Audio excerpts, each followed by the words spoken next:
Los Angeles, California, NBC Television Studios, Burbank, Studio 4, live broadcast. Prime time, Thursday evening, February 1971. The red on-air light glows above the main camera, signaling to everyone in the studio that 40 million Americans are watching this exact moment unfold in real time. That whatever happens in the next seconds will be broadcast live to televisions across the country with no editing, no control, no ability to stop or reshape the narrative once it begins. The studio audience of 300 sites in tiered seating, their energy palpable, excited to be present for what promotional material promised would be the most spectacular physical demonstration in television history. The stage is configured for the Mike Douglas Show, the popular afternoon talk show that, in 1971, represents mainstream America's window into celebrity culture, entertainment, and occasionally serious discourse disguised as light conversation. The set is bright, colorful, designed for television's demands, primary colors that photograph well, lighting that eliminates shadows, spatial arrangement that allows cameras to capture multiple angles simultaneously. Standing center stage is Paul Anderson, 41 years old, 6'1", 365 pounds of functional muscle and bone density that represents the absolute peak of human strength development. Anderson holds the official title of World's Strongest Man. Awarded in 1957 and never successfully challenged, his feats of strength documented and verified by Olympic weightlifting authorities, by Guinness Book of World Records, by witnesses whose credibility cannot be questioned. He has backlifted over 6,000 pounds, literally had a platform with that weight loaded on it placed across his back while he raised it using his legs and back. He has squatted over 200 pounds in deep position. His hand strength is legendary. He can close grippers that most men cannot budge, can crush walnuts between his fingers, can bend steel bars through pure grip power. Anderson wears simple clothing that shows his massive physique, polo shirt stretched across chest that measures 62 inches around, pants accommodating thighs that are 36 inches in circumference. His hands are enormous, his forearms thick as normal men's calves, his neck so muscular that his head appears to sit directly on his shoulders without the normal taper most human anatomy shows. His face is friendly, genial, the expression of someone comfortable with his strength, who doesn't need to prove anything through aggression because his capability is so thoroughly documented and verified. Standing perhaps 10 feet away from Anderson is Bruce Lee, 5'7", 138 pounds, wearing black training clothes that show his defined but comparatively tiny musculature. The size difference between these two men is absurd, comical even. Anderson literally weighs 227 pounds more than Bruce, nearly triple Bruce's mass. Anderson's arms are thicker than Bruce's legs. Anderson's chest is broader than Bruce's shoulders. The visual of these two men standing on the same stage creates cognitive dissonance for the 40 million viewers watching. How can this possibly be fair matchup? What could the smaller man possibly do against someone so overwhelmingly larger? Mike Douglas, the host whose warm personality and genuine curiosity have made his show successful, stands between them, looking uncertain, his practiced television ease disrupted by the realization that this segment has escalated beyond what the production team planned. What was supposed to be friendly demonstration of different physical capabilities, Anderson showing pure strength, Bruce showing speed and technique, has transformed into something closer to challenge match. Because Anderson, with the casual confidence of someone who has never encountered force he couldn't overcome, suggested on live television that he could easily restrain Bruce despite Bruce's martial arts skill. "I mean no disrespect to Bruce," Anderson said moments earlier, his southern accent carrying warmth that makes his words sound friendly even as they challenge. "But strength is strength. When you have this much mass, this much power, technique can only do so much. I could grab him, and no matter what fancy moves he knows, physics says I'm stronger. That's just reality." Bruce's response was measured but direct, his voice calm despite the 40 million viewers witnessing this exchange. Strength is real, absolutely. But strength without understanding of leverage and structure has limitations. May I demonstrate what I mean? And now they stand here, cameras rolling, live broadcast continuing. Both men committed to demonstrating their respective positions, while Mike Douglas tries to maintain show's friendly atmosphere and prevent his program from becoming something that resembles actual combat on national television. The studio audience is silent, sensing tension that entertainment usually doesn't create, recognizing that whatever happens next will be unrehearsed, unscripted, potentially dangerous. The network executives watching from the control room are simultaneously thrilled by the ratings this controversy will generate and terrified of liability if someone gets injured during live broadcast. The camera operators are focused, ensuring they capture every angle, understanding they're documenting something that will be replayed and analyzed for years if it lives up to its dramatic potential.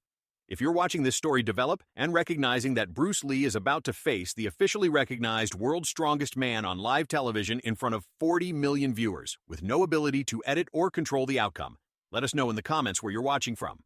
This moment becomes one of the most watched and analyzed physical demonstrations in television history, not because it was planned as spectacle, but because it emerged organically from honest disagreement about whether strength or technique matters more, tested under conditions where 40 million witnesses ensure that whatever happens cannot be distorted or denied.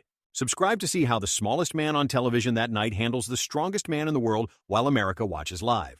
To understand how this confrontation reached this point, we need to go back 6 hours to when Bruce Lee arrived at NBC Studios for what he believed would be standard talk show appearance promoting his new television series concept and discussing his martial arts philosophy with mainstream American audience.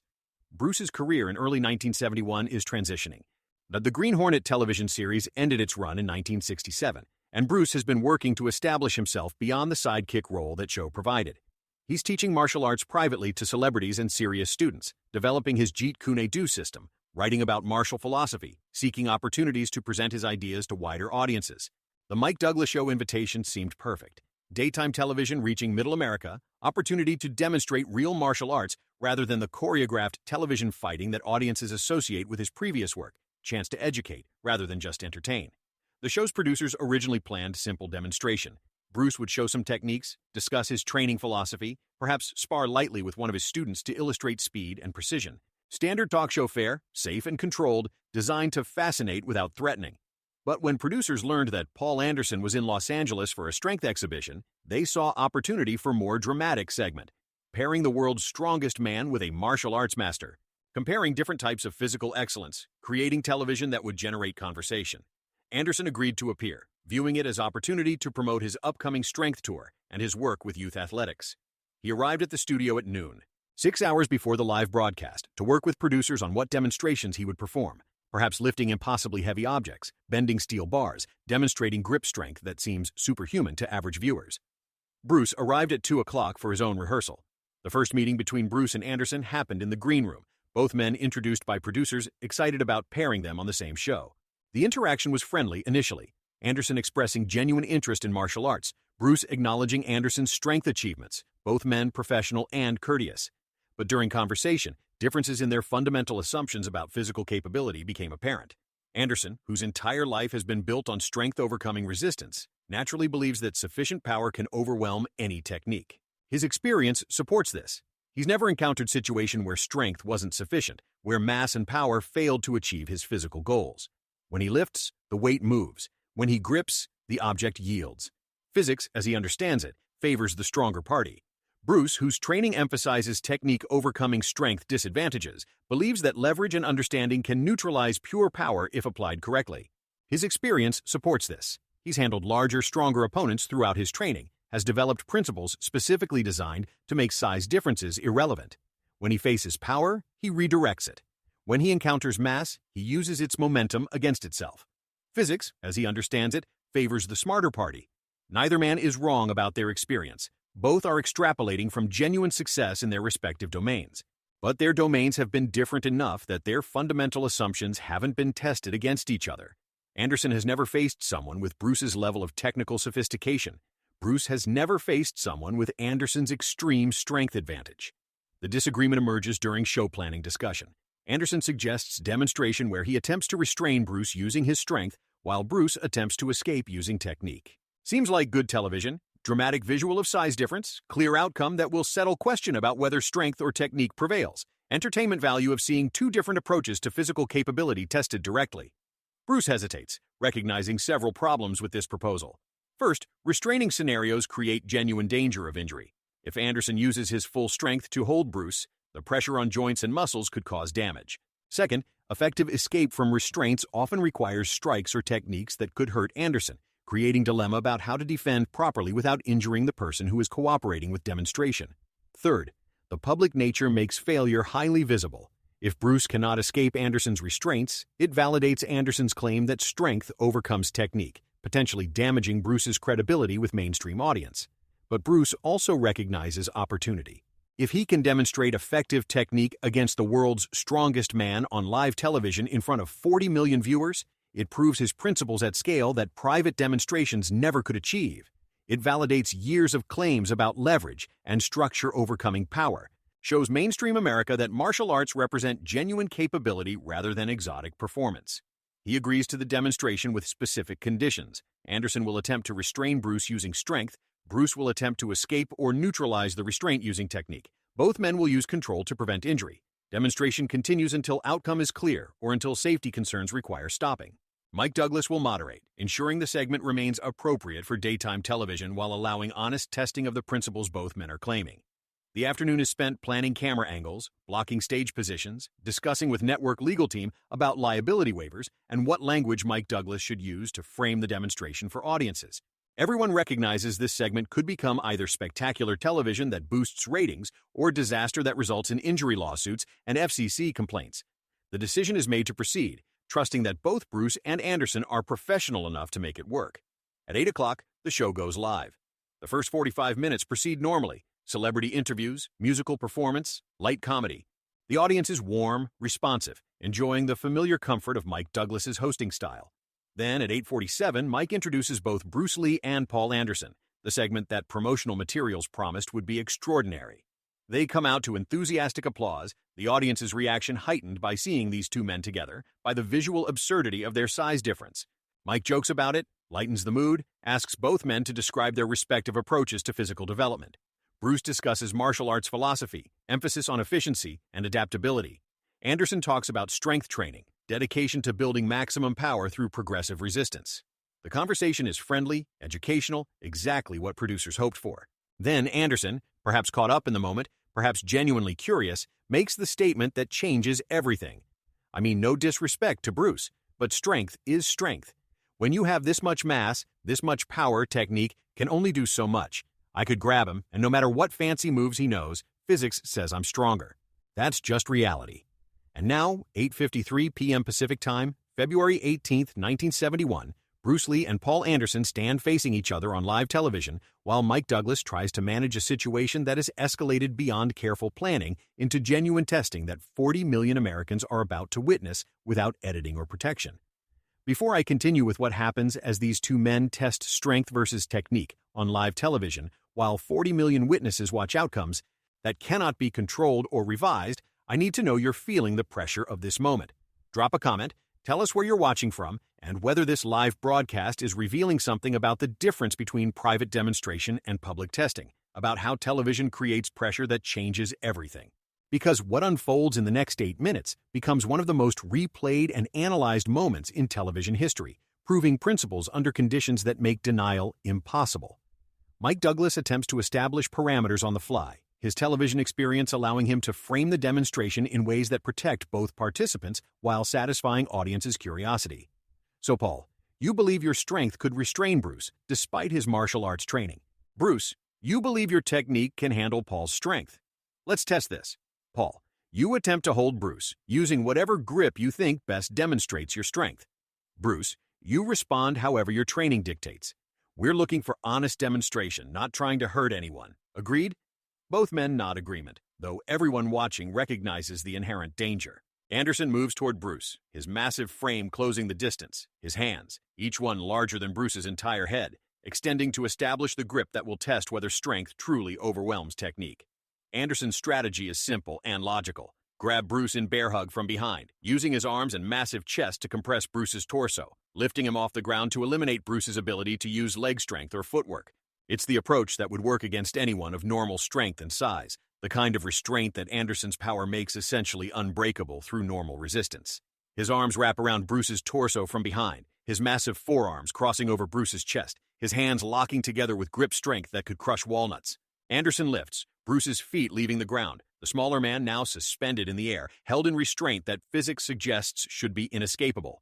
365 pounds of muscle is holding 138 pounds with mechanical advantage and leverage that favor the larger man overwhelmingly. The studio audience gasps. The visual shocking, even though they anticipated it. Bruce looks like a child in Anderson's grasp, completely controlled, his arms pinned to his sides by the pressure of Anderson's forearms, his legs dangling uselessly above the ground. 40 million television viewers watching from their living rooms are thinking the same thing. There's no way the small man escapes this. No technique can overcome that much strength disadvantage. For perhaps 3 seconds, Bruce appears to struggle conventionally, trying to pull Anderson's arms apart with his hands, attempting to use pure strength to break the grip. It fails completely. Anderson's arms don't budge, his grip doesn't weaken. If anything, Anderson increases the pressure slightly, demonstrating that he's not even using his full strength yet, that he has reserves of power that Bruce hasn't begun to challenge. Then Bruce's approach changes entirely. His body, which had been tense with resistance, suddenly relaxes completely. The rigidity that was trying to oppose Anderson's strength disappears, replaced by what appears to be total submission to the restraint.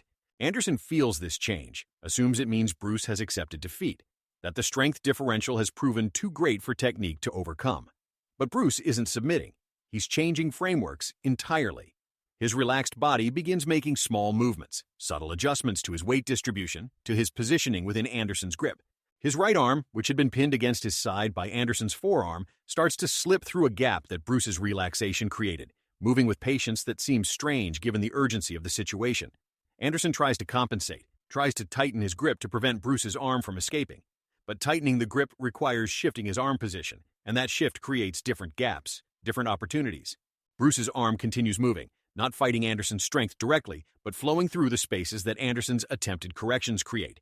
Within perhaps 5 seconds of changing his approach, Bruce has one arm free, not through overpowering Anderson's grip, but through understanding exactly how grips work, where their strong points and weak points exist, how to exploit the mechanical realities that even maximum strength cannot eliminate. His free hand moves to Anderson's locked hands, finding the specific finger that serves as the weak link in the grip, not trying to pull Anderson's entire grip apart but working on the single point where leverage favors Bruce, despite Anderson's overwhelming strength advantage. Anderson feels his grip being compromised, feels Bruce's fingers working on his little finger with pressure that creates pain disproportionate to the force being applied.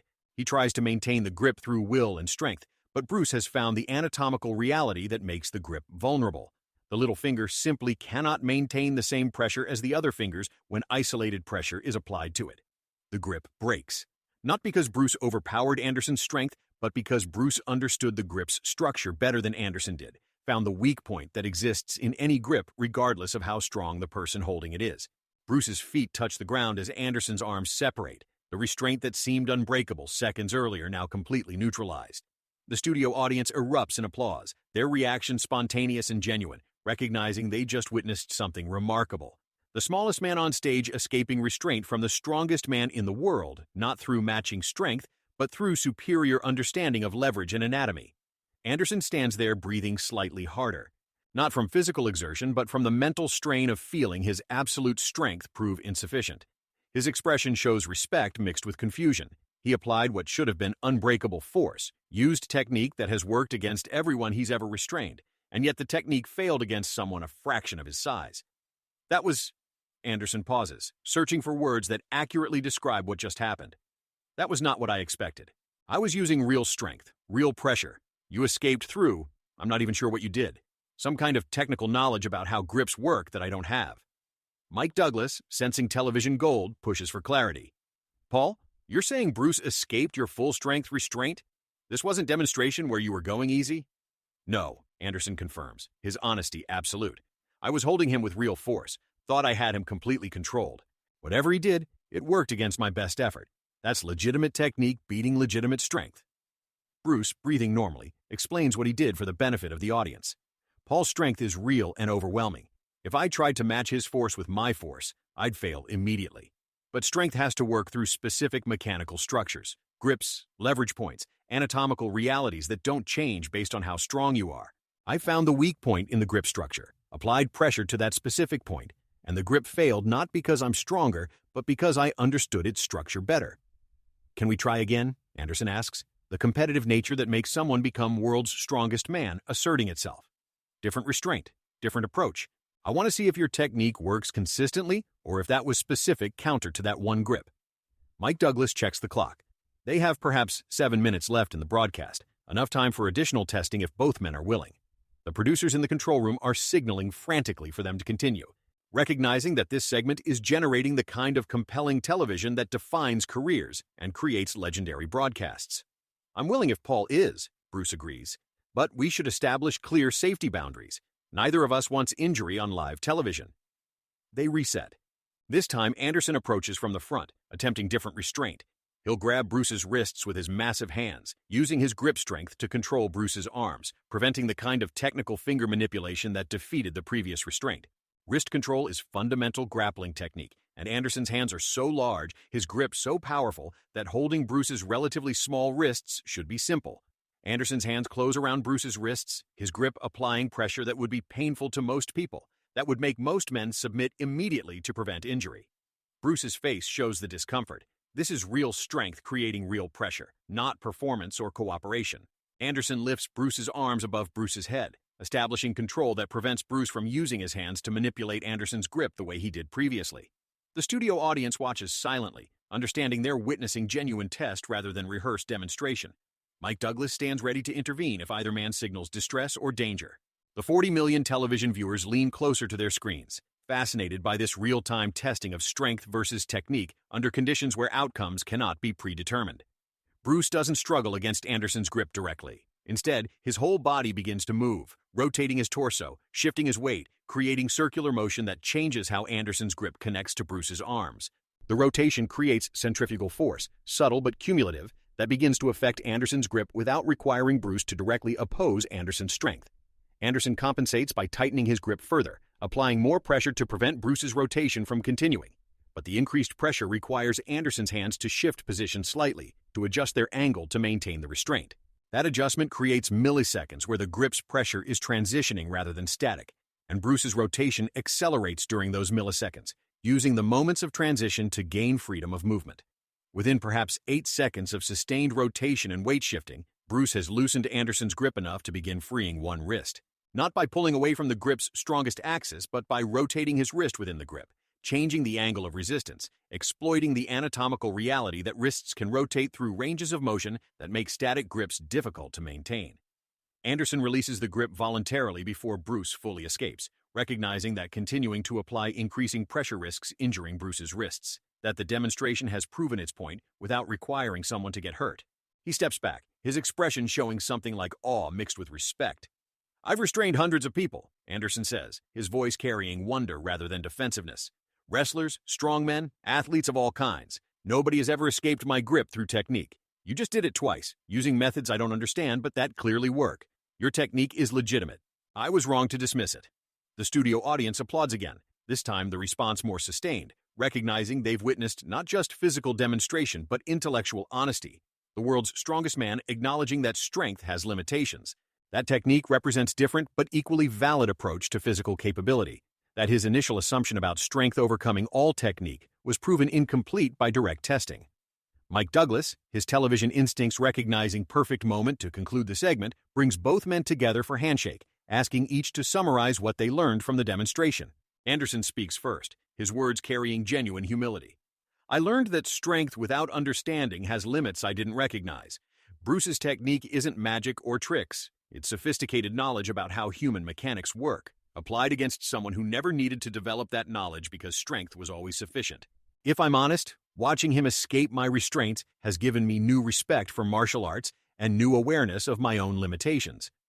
Bruce's response shows equal respect for Anderson's capability. Paul's strength is absolutely real and incredibly impressive. What we demonstrated isn't that technique beats strength. It's that technique can address strength-specific applications through understanding that operates on different principles. If Paul studied leverage and structure the way he's studied power development, he'd be even more capable than he already is. Both approaches have value. Both serve different purposes. The segment ends at 8:58 p.m., leaving 2 minutes for Mike Douglas to close the show with standard thank yous and preview of tomorrow's guests. But everyone in the studio and everyone watching at home understands they've witnessed something rare. Honest testing of fundamental assumptions about physical capability, conducted live with outcomes that couldn't be controlled or edited, resulting in genuine mutual respect rather than winner-loser dynamics. The broadcast ends at 9 o'clock precisely. The studio audience exits buzzing with conversation, their experience of witnessing the demonstration live creating memories they'll carry for decades. The production team celebrates in the control room, knowing they've created legendary television, the kind of moment that gets replayed and referenced for years. The network executives calculate ratings impact, already planning how to promote reruns of this episode. Bruce and Paul remain on stage for several minutes after broadcast ends, continuing their conversation about strength and technique, trading knowledge, building unexpected friendship based on mutual respect earned through honest testing. Paul asks about training at Bruce's school, genuinely interested in developing the understanding that Bruce demonstrated. Bruce asks about Paul's strength training methodology, curious whether principles from power development can enhance martial training. That's the truth about what happened when Bruce Lee faced the world's strongest man on live television in front of 40 million viewers. That technique proved capable of handling overwhelming strength disadvantage not through mysticism or trickery, but through superior understanding of leverage and mechanics. That honest testing under conditions preventing denial or revision validated principles that skeptics dismissed as theoretical, that the smallest man on television that night handled the strongest man in the world through knowledge that strength alone cannot provide. If this story revealed something about how public demonstration under uncontrolled conditions creates validation that private testing never achieves, about how television's 40 million witnesses ensure truth cannot be distorted or denied, subscribe so you never miss these deeper truths. Comment below, tell us where you're watching from and what this taught you about strength versus understanding, about how genuine capability proves itself when tested honestly under conditions that make failure visible to millions. The broadcast's impact extends far beyond the night it aired. Television critics write about the segment as example of substantive content in entertainment format, praising Mike Douglas for allowing genuine demonstration rather than sanitized performance. Martial arts publications analyze the techniques Bruce used to escape Anderson's restraints, attempting to break down the specific principles that made the escapes work. Strength training communities debate whether Anderson should have used different grips or approaches, whether the outcome validates technique over strength or just shows that specific techniques can counter specific strength applications. The footage gets replayed endlessly in the following weeks. News programs use it to illustrate discussions about martial arts, about strength training, about physical education. Sports shows analyze it frame by frame, bringing in experts to explain the biomechanics. The segment becomes one of the most watched moments in daytime television history. The ratings so strong that networks try to replicate the format with other physical demonstrations, though none capture the same authentic tension that made the Bruce Anderson segment compelling. Paul Anderson incorporates the experience into his strength exhibitions, telling audiences about facing Bruce Lee, describing what it felt like to have his restraints escaped through technique rather than strength. He becomes advocate for well-rounded physical development, arguing that strength athletes should study leverage and mechanics alongside power development. Several of his students begin cross-training in martial arts, developing hybrid approaches that combine maximum strength with technical understanding. Bruce's career receives significant boost from the demonstration. Network executives who dismissed him as television sidekick reconsider his potential as lead performer, recognizing that mainstream audiences find his capability fascinating rather than threatening. Several television projects emerge from the exposure, though most never develop beyond planning stages. More importantly, the demonstration validates his teaching to broader audience. Parents who were skeptical about enrolling children in kung fu classes see legitimate capability rather than exotic mysticism, making martial arts more acceptable to mainstream American culture. The segment also creates template for how martial arts can be presented to general audiences, not through choreographed demonstrations or mystical claims, but through honest testing that allows people to see principles, working under conditions that prevent deception. Several martial artists credit Bruce's television demonstration with opening opportunities for them to teach and promote their own systems, creating broader acceptance of martial arts in American culture. Most significantly, the 40 million witnesses ensure that the outcome cannot be disputed or revised. Unlike private demonstrations where skeptics can claim cooperation or deception, the live television format with massive audience creates permanent record. 40 million people saw Bruce escape Anderson's restraints, saw the world's strongest man acknowledge that technique had overcome his strength, saw honest testing produce outcomes that challenged common assumptions about physical capability. 40 million viewers watched the world's strongest man challenged Bruce Lee on live television and witnessed the smallest man on stage escape restraints from the strongest man in the world through understanding that strength alone cannot provide. The broadcast proved principles under conditions that made denial impossible, validated technique through testing that skeptics couldn't dismiss, demonstrated that knowledge and leverage can address overwhelming power disadvantages when applied with sufficient sophistication. One segment, 8 minutes of live television, 40 million witnesses ensuring that truth couldn't be distorted or denied, creating permanent record of what happens when mastery meets strength under conditions where outcomes cannot be controlled.